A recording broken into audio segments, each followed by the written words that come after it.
안녕하세요. 안녕하세요. 반갑습니다. 반갑습니다. 사랑합니다. 사랑합니다. 식사 전이라 다들 소리가 좀 별로 안 나오신 것 같아요. 사랑합니다. 사랑합니다. 수요일부터 내일까지 호남 학생 캠프가 있어서 도움을 드리려고 참석을 했었는데요. 거기서 특징이 있습니다. 학생들이다 보니까 밥 먹고 나서 말씀 듣고 뭐 하고 나서 말씀 듣고 이런 시간에 불리잖아요. 이제 강사님이 졸음을 깨게 하기 위해서 여러 가지 것들을 많이 했는데 그 중에 하나가 다시 한번 대답을 하게 하면 일단 좀 깨고 또 한 가지는 상품권을 계속 나눠줘요. 뭔가를 맞추고 뭔가를 잘 대답을 하거나 뭐 먼저 뭐를 하거나 하면 상품권을 주면 그걸 매점에 가서 바꿔서 자기가 원하는 걸 살 수 있는 그런 것이 있었는데 성도들에게는 그렇게는 못하겠고 아무튼 집중하셔서 하시고 또 여기서 뭔가를 질문하거나 했을 때 먼저 하시거나 잘하시는 분들은 제가 못 드려도 하나님께서 더 높은 것을 더 큰 것으로 보상해 주시리라 생각이 되었습니다. 퀴즈는 아닌데요. 한번 생각하시고 한번 말씀해 주시기 바랍니다. 성도들이 문안을 하거나 인사를 하거나 편지를 쓰거나 뭐 할 때 성경의 문구를 이렇게 옮겨 쓰잖아요. 뭔가를. 그때 가장 많이 쓰는 문구 혹시 아세요? 아니 성경 구절이거든요. 좀 길어요.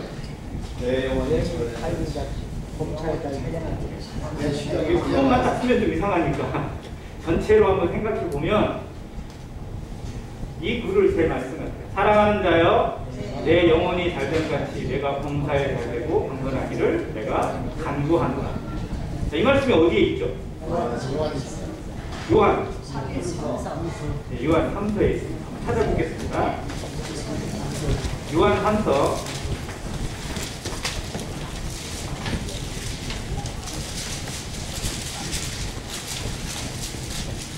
1절부터 4절까지인데요. 먼저 한번 같이 읽도록 하겠습니다. 요한 3서 1절부터 4절까지 같이 한 목소리로 읽겠습니다. 시작.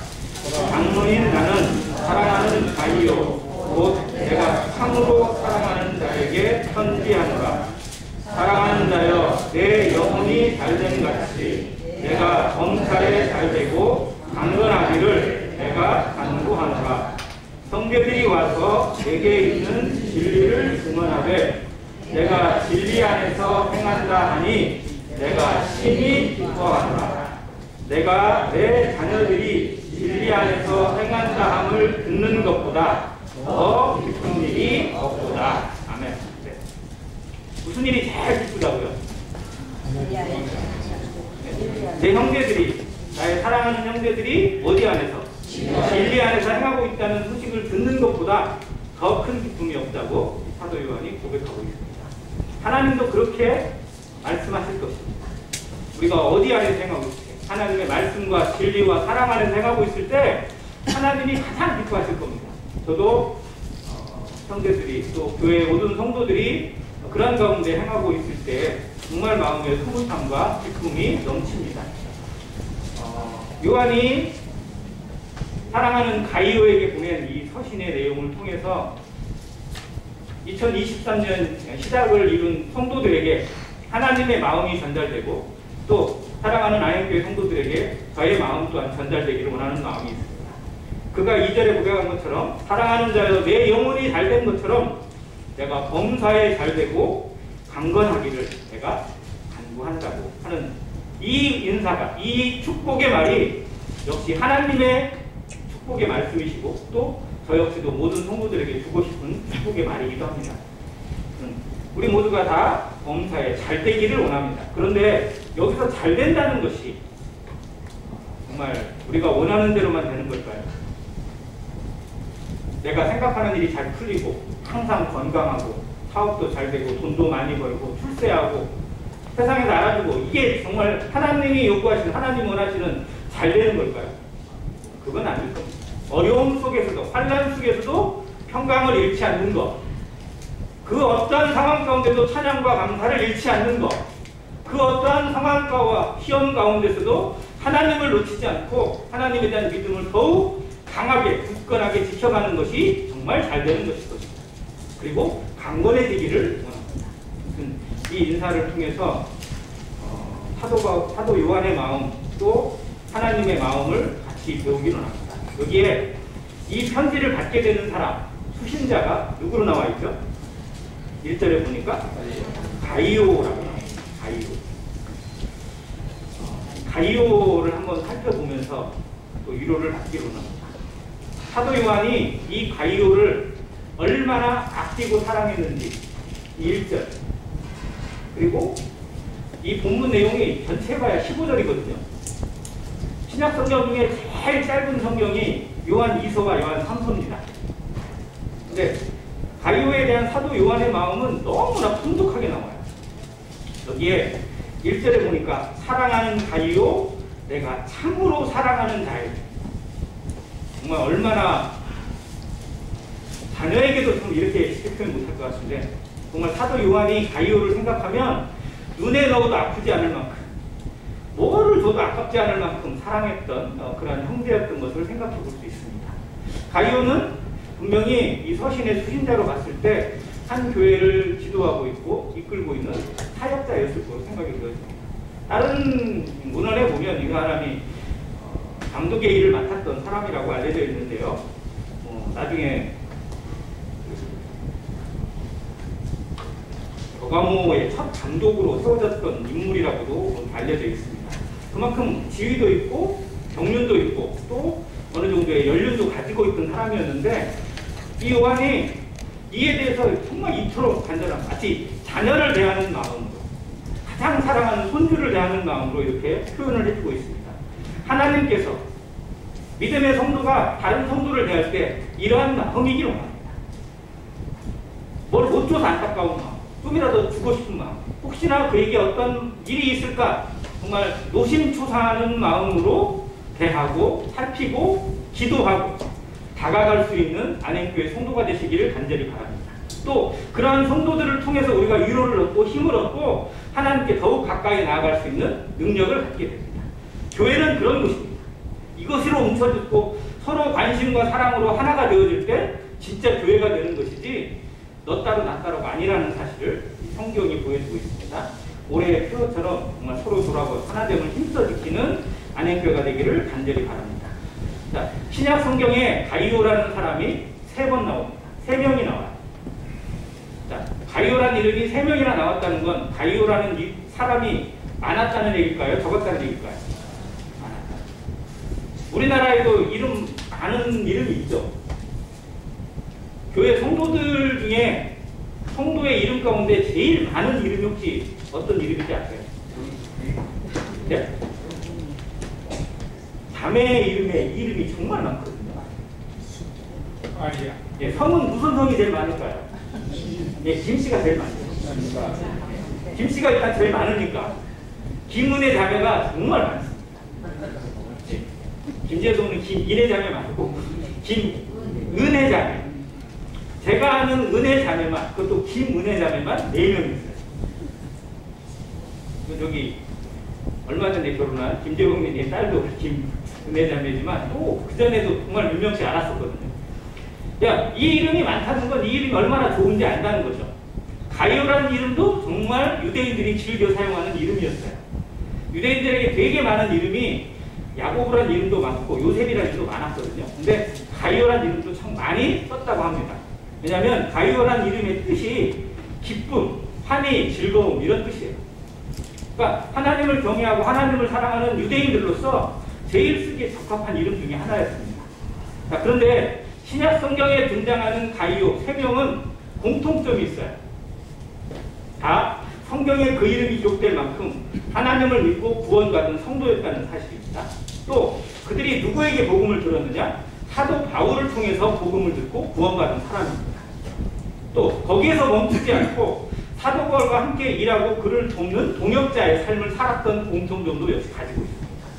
그래서 3명의 가이오를 잠깐 한번 살펴보겠습니다. 자, 첫 번째 가이오는 고린도전서 1장 잠깐 보겠습니다. 고린도전서 1장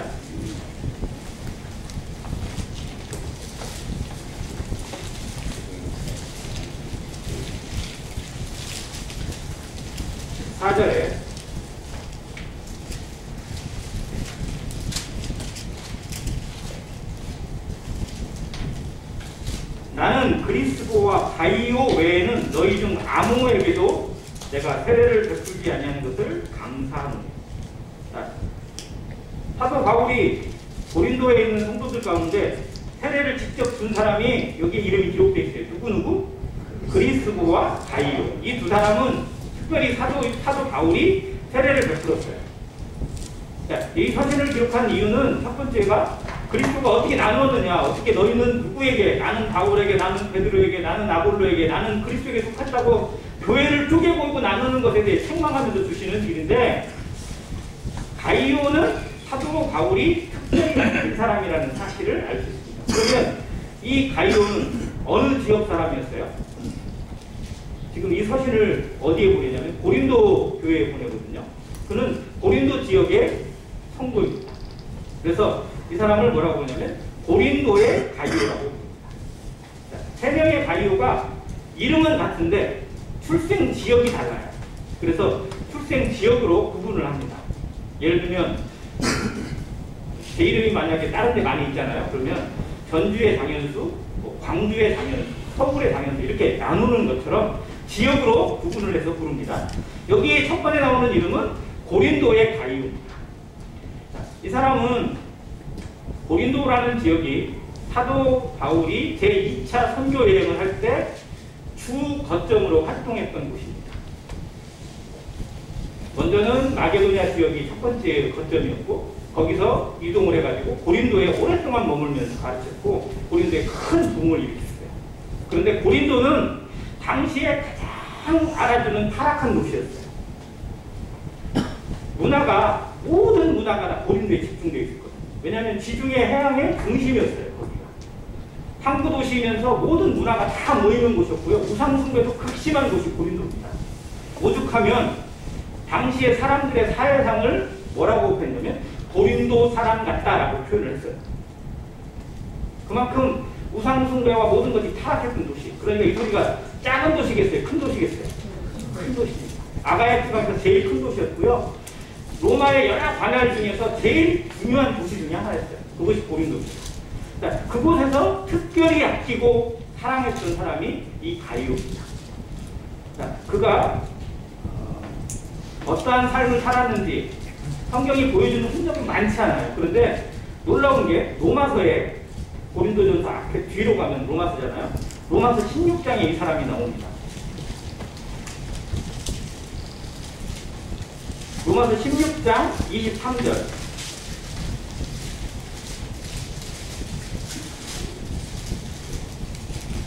나와 온 교회를 돌보아주는 가이오도 너희에게 문안하고 이 성의 재무관 에라스도와 형제 구아도도 너희에게 문안하느니라.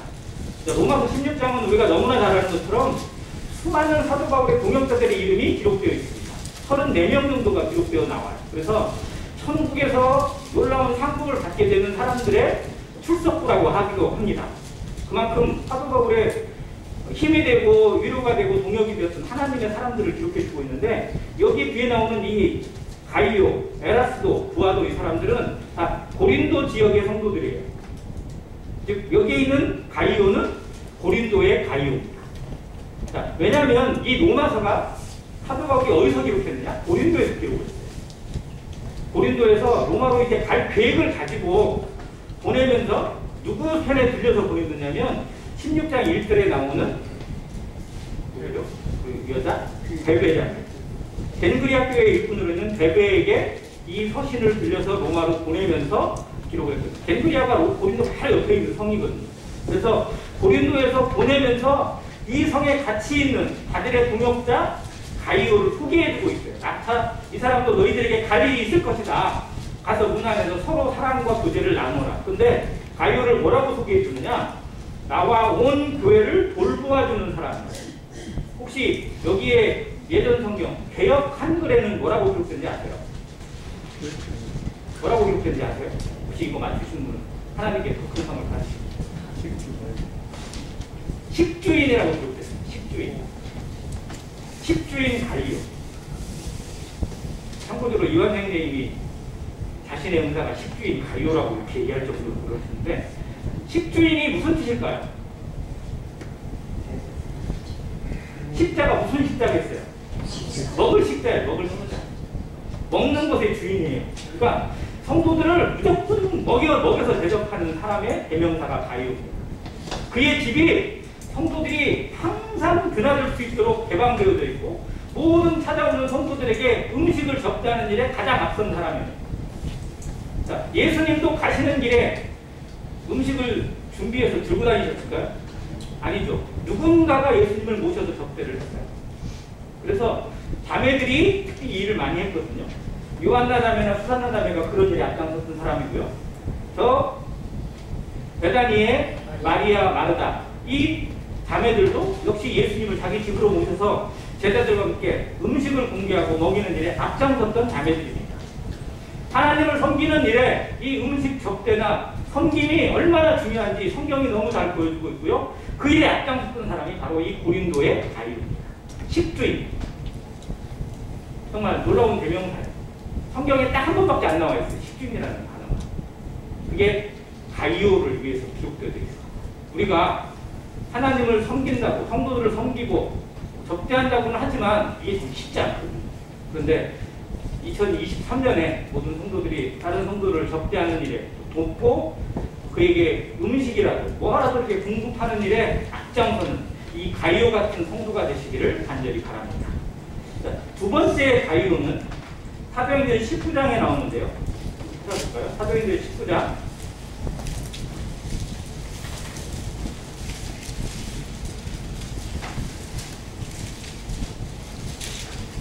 29절입니다.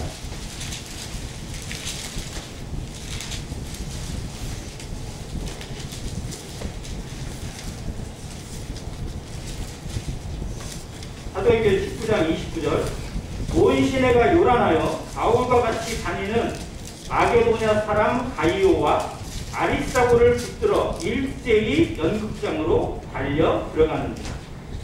바울이 백성 가운데로 들어가고자 하나 제자들이 말리고. 자, 이때가 언제냐면 3차 전도 여행의 제일 거점 중심이 에베소였거든요. 에베소에서 3년 동안이나 거의 3년 동안 계속해서 두란노 소원에서 가르치고 복음을 전하고 인근에까지 복음을 전해서 소아시아 지역의 7교회가 다 교회가 세워질 정도로 놀라운 역사가 일어났던 곳이 에베소입니다. 그 에베소에서 복음을 전할 때 은장색인 데메드리오가 폭동을 유발시켜요. 일으켜가지고. 왜? 아데미 신상을 섬기고 있는 자기 일에 큰 지장이 오게 되니까 바울 때문에. 그래서 사람들에게 선동을 하고 일으켜가지고 거짓 증인까지 만들어가지고 그 에베소 도시가 전체적으로 속도들에 의해서 짓밟고 있고 바울과 그 믿는 모든 무리를 잡아다가 죽일 것 같은 그런 밀란이 일어나는 이 상황입니다. 이때 바울은 잡히지 않았어요. 그때 제자들이 바울은 먼저 피신을 시켰어요. 그런데 누가 대신 잡혔느냐? 바로 마게도나 사람 가이오와 아리스다고가 붙잡혔습니다. 이 폭도들에게. 그들은 바울을 대신해서 주면 자기를 이 폭도들에게 맡긴 사람들이 마찬가지예요. 여기에 누구라고요? 마게도냐 사람 가이오가 나와요. 아리스다고는 저희가 전에 한번 살펴본 적이 있어요. 함께 가는 아리스다고로 해가지고 사도 바울의 모든 동역지에 끝까지 동참했던 사람이 마게도냐 아리스다고고요. 로마 감옥에 갇히는 때까지도 같이 갔던 사람.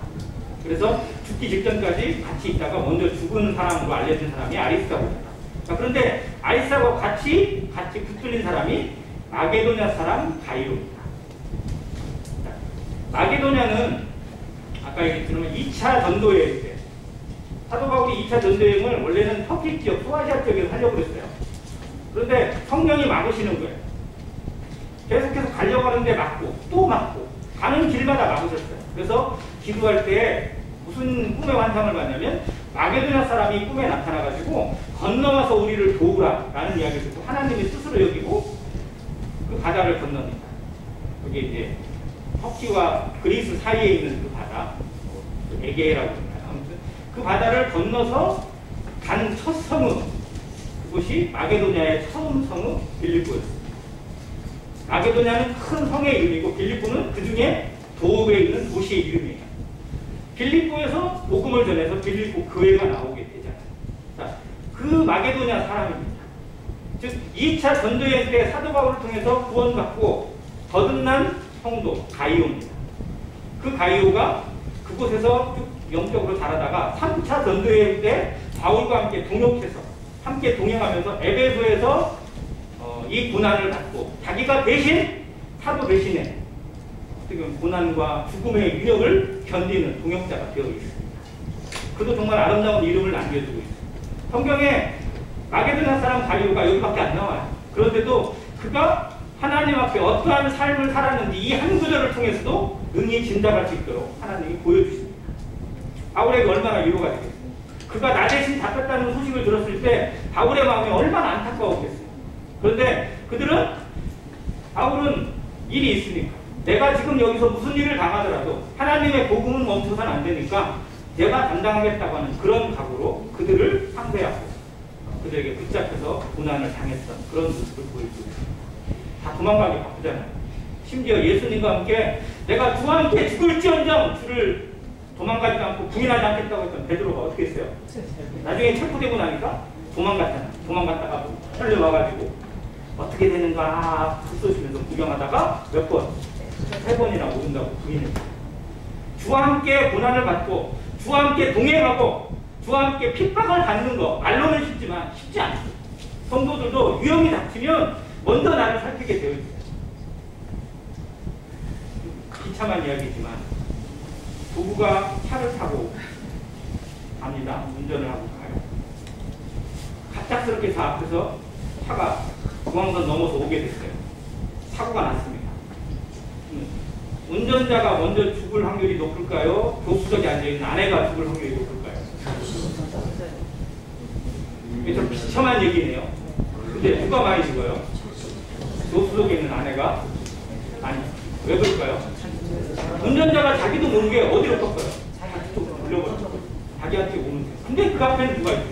아내가 있어요. 내가 막혔다고 나가는 게 쉽지 않거든요.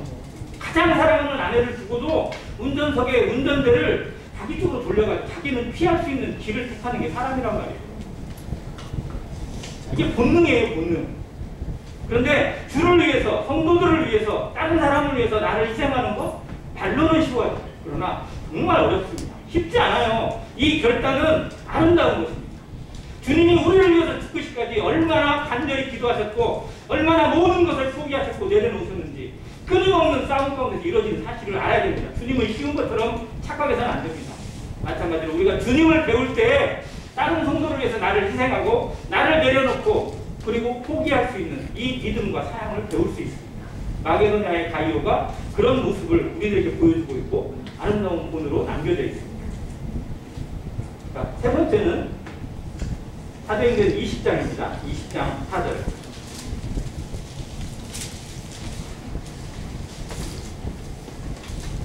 아시아까지 함께 가는 자는 베레아 사람 도로의 아들 소바도와 데살로니가 사람 아리스다고와 세군도와 더베 사람 가이오와 및 디모데와 아시아 사람 두기고와 드로빈과.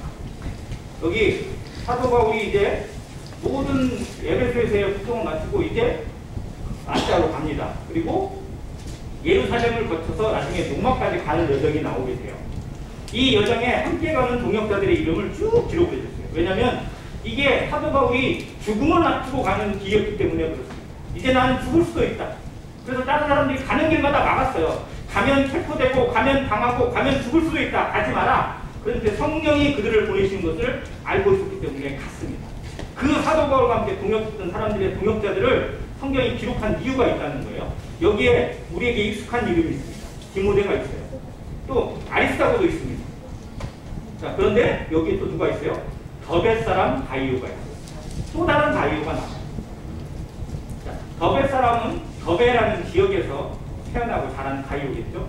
더베는 어디냐면 사도 바울이 1차 전도여행을 갔던 소아시아 지역, 그곳에 한 4-5군데 성읍을 지나고 있어요.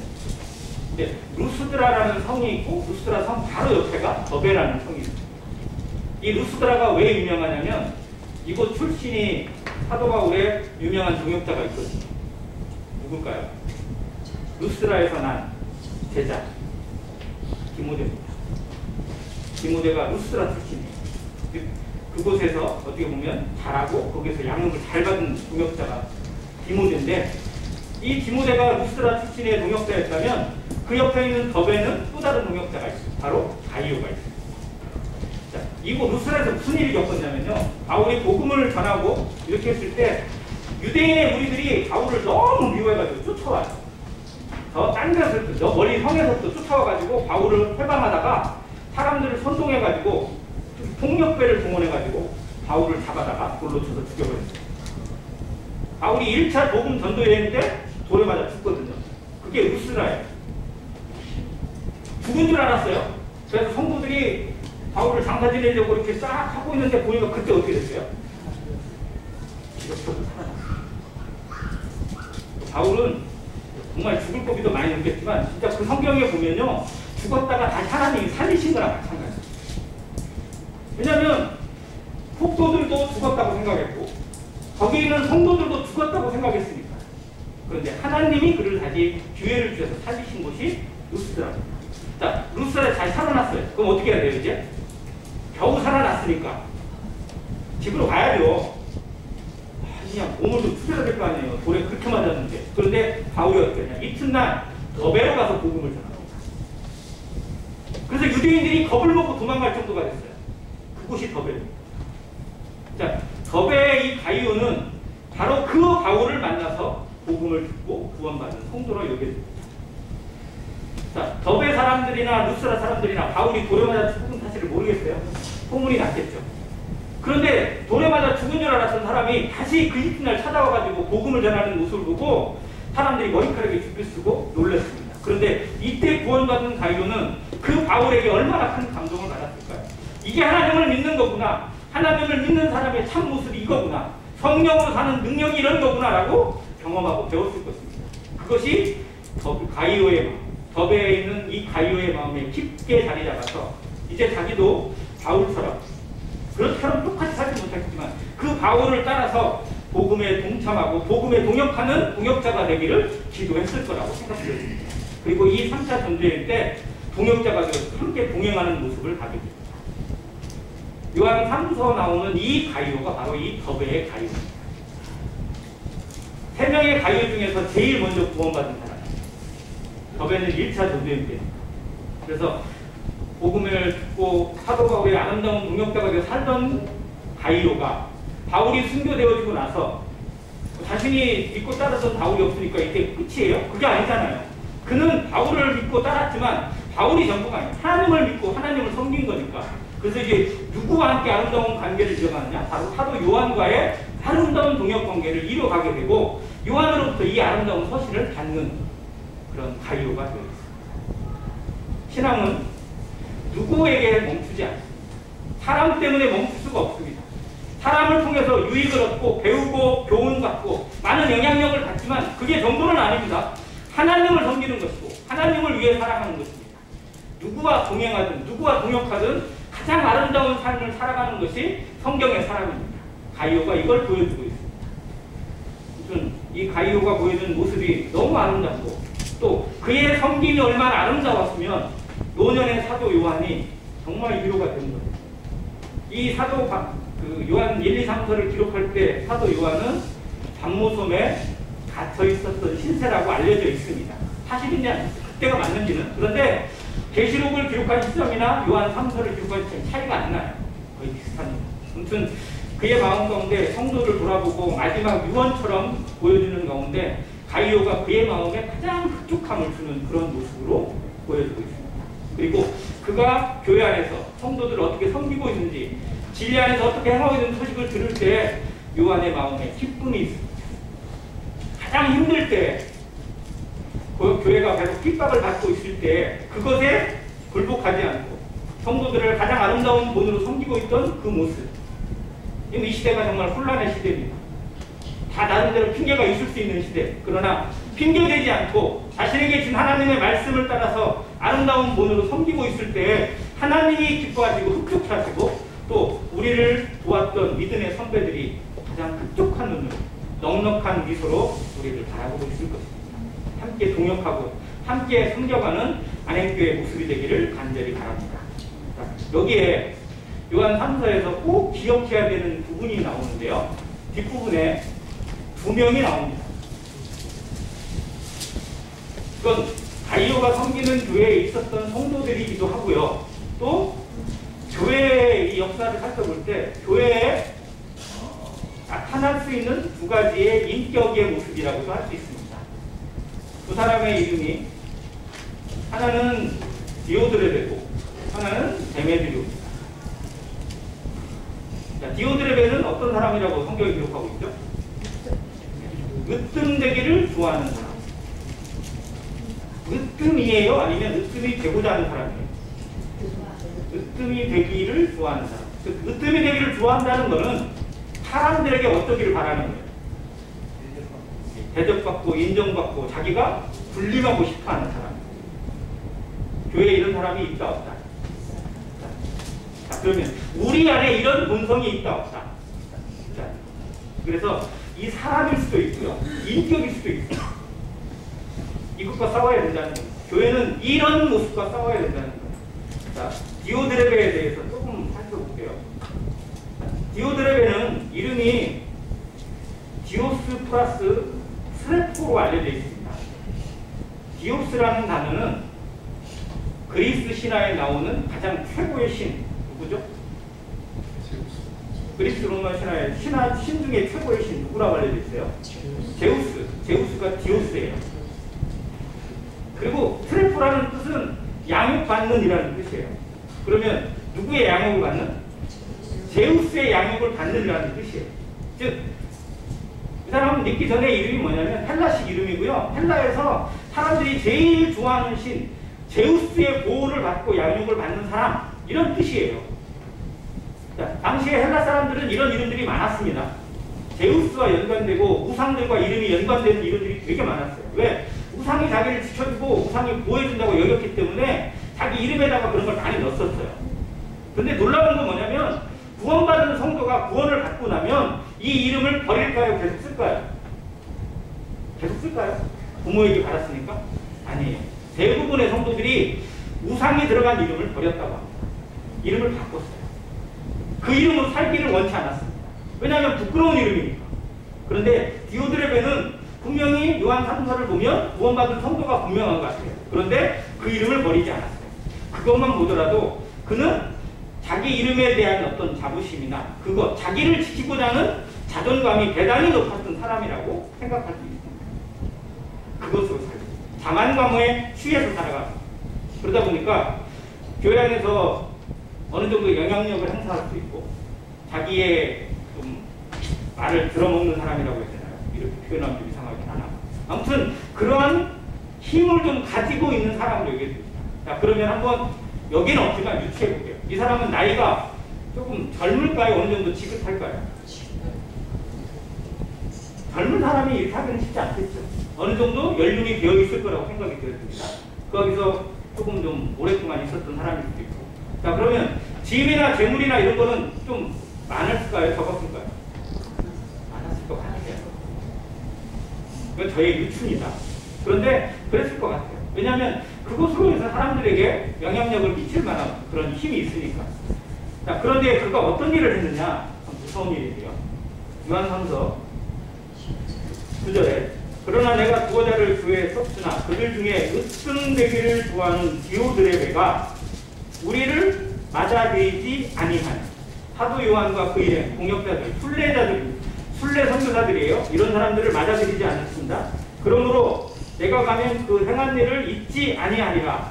그가 악한 말로 우리를 비방하고도 오히려 부족하여 형제들을 맞아들이지도 아니하고 또 맞아들이고자 하는 자를 금하여 교회에서 내쫓습니다. 자기에게 싫은 말 하는 것에 대해 들으려고 하지 않고요. 그런 사람들을 영접하지도 않고 오히려 그런 사람을 영접하려고 하는 성도들을 어떻게 했다는 거예요? 비난해가지고 쫓아내버렸다는 거예요. 있을 수 없는 일이 이 디오드레베를 통해서 있습니다. 진리를 따라가는 게 아니라 진리를 배척하고 자기를 옹호하기 위해서 자기를 정당화시키기 위해서 오히려 쫓아내버리는 모습이 교회 안에서 이루어지고 있었다는 사실. 이게 얼마나 심각한 병인지 모르겠어요. 그런데 우리 안에 이러한 이기심과 나를 높이고자 하는 그런 자존심들이 일어날 수 있다는 거예요. 다른 사람을 용납하지 않고 나와 조금 다른 부분에 대해서 조금 거스르는 소리를 들으려 하지 않고 무조건 몰아내려고 하는 이런 잘못된 심리가 우리에게 생길 수 있다는 거예요. 경고해주고 있습니다. 이런 모습이 교회에 나타나기 시작하면 교회는 달라지게 됩니다. 나눠지게 됩니다. 분명합니다. 이걸 용납하게 되면 한없이 갈라지게 돼 있고요. 썩어 들어가게 됩니다. 그래서 진리가 사라지게 되고 사람에 의해서 사람의 소리만 나오게 되어 있습니다. 교회가 무너지는 정말 가장 위험한 요인 중에 하나가 이런 모습입니다. 그래서 이 디오드레베를 우리의 어떤 속담 속에 나오는 것 중에 묵은 닭이라고 하는 비유가 있습니다. 묵은 닭 아세요? 있나? 닭장 안에 정말 많은 닭이 있는데 거기에 묵은 닭이 있어요. 묵은 닭이 하는 특징이 뭘까요? 묵은 닭의 특징이 세 가지가 있는데 첫 번째, 알을 낳는다 못 낳는다? 알도 못 낳아요. 알도 못 낳아요. 두 번째, 묵은 닭의 특징, 주로 뭐 하고 있냐? 꾸벅꾸벅 졸고 있어요. 닭장 안에서 뭐 별도 일도 안 하고요. 뭐 새벽새고 울지도 않아요. 그냥 자기의 취해가지고 꾸벅꾸벅 존댑니다. 그리고 세 번째, 무슨 일을 주로 하느냐? 다른 닭들을 쫓아다니면서 쪼아대요. 그럼 닭장 주인이 이 닭은 어떻게 해야 되겠어요? 어떻게 해야 돼요? 제일 먼저 잡아 먹어야죠.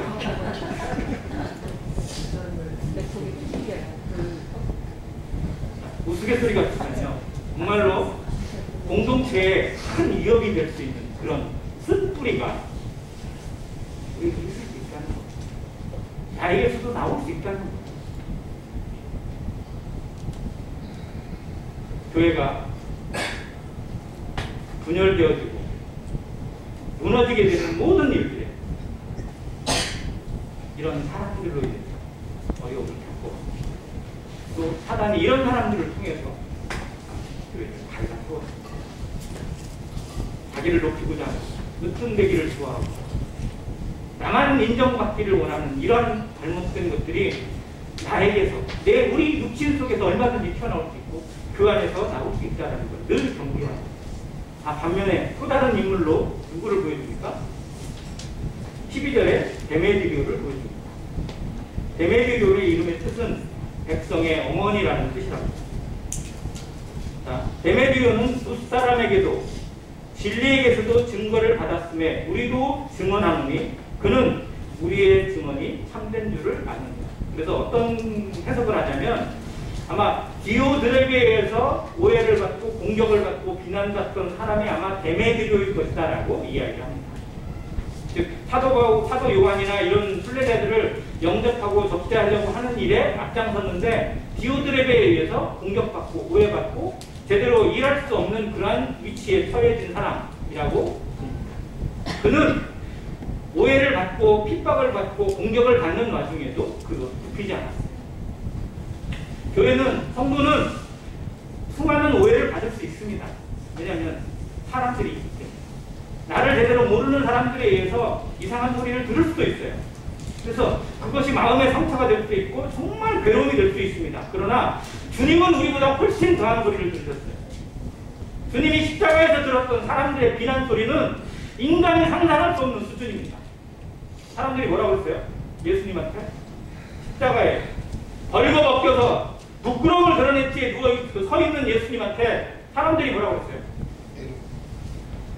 네가 그리스도라며, 네가 하나님의 아들이라며, 그러면 내려와서 증명해봐라. 그러면 믿어줄게. 라고 얘기했어요.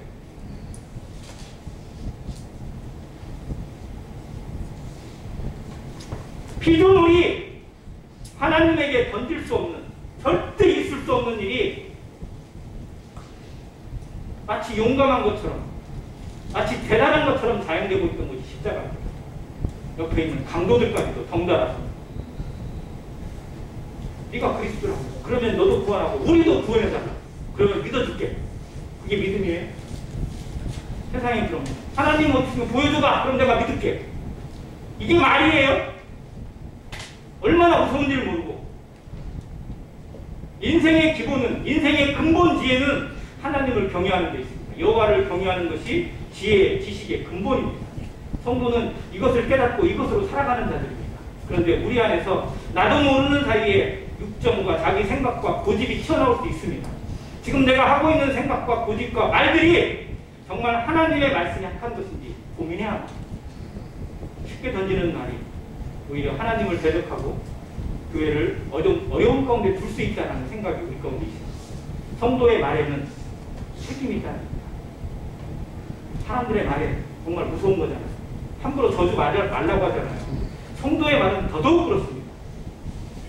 왜냐하면 정말 하나님 그대로 이루어질 수도 있어요. 그래서 우리의 말엔 하나님이 따라야 합니다. 그래서 누군가가 교회에서 말하려고 하면 하나님이 말씀하시는 것처럼 하고, 누군가가 봉사하려고 하면 하나님의 공급하시는 힘으로 하라고 했어요. 바이오 같은 성도가 되기를, 정말 사도 바울을 보이는 곳에서 보이지 않는 곳에서 아름답게 섬겼던 동역의 모습.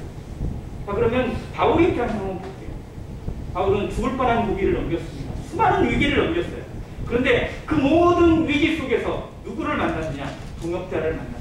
동역자를 세웠어요. 그 고난을 통해서 하나님이 새로운 사람들을 일으켜 주셨어요.